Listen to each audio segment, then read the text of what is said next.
السلام عليكم ومرحبا بكم معايا. نتمنى تكونوا كاملين بخير وعلى خير.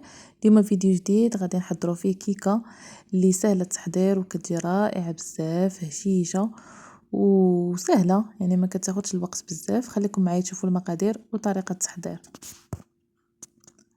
اول حاجه غادي نحتاجو بالنسبه لهاد الكيكه هذه، عندنا 2 بيضات اللي دائما البيض فاش نبغيو نديرو به كيكه نخرجوه من قبل. عندنا كاس معامر ديال السكر سنيده، العبار كامل بالكاس ديال العنبه، عندنا فاني وشويه الملحه. صافي كنخلطوا هاد المقادير هادو مزيان كيف ما كتشوفوا.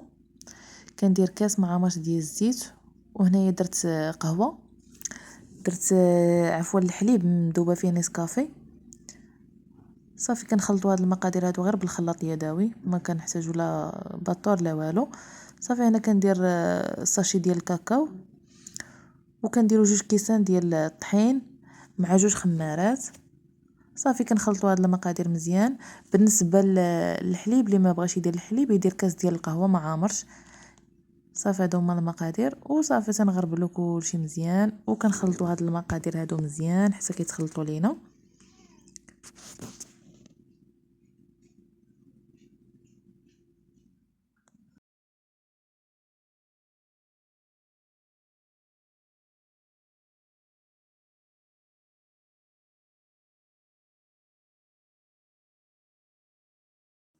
هنا كنكونوا موجدين المول دهناه بالزبده ورشيناه بالطحين،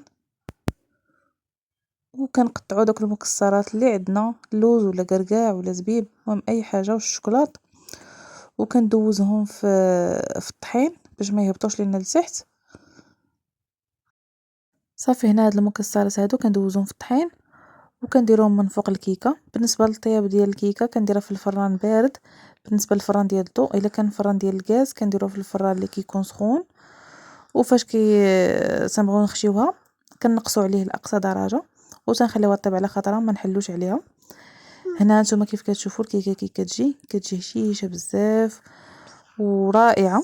بالنسبه انا كنت درت لها واحد سقيتها بواحد السيرو، كديروا الحليب وكديروا معاه شويه ديال السكر سنيده وكاكاو، وكديرهم فوق البوطه حتى كيغلاو شويه وكتخويوه من فوق منها.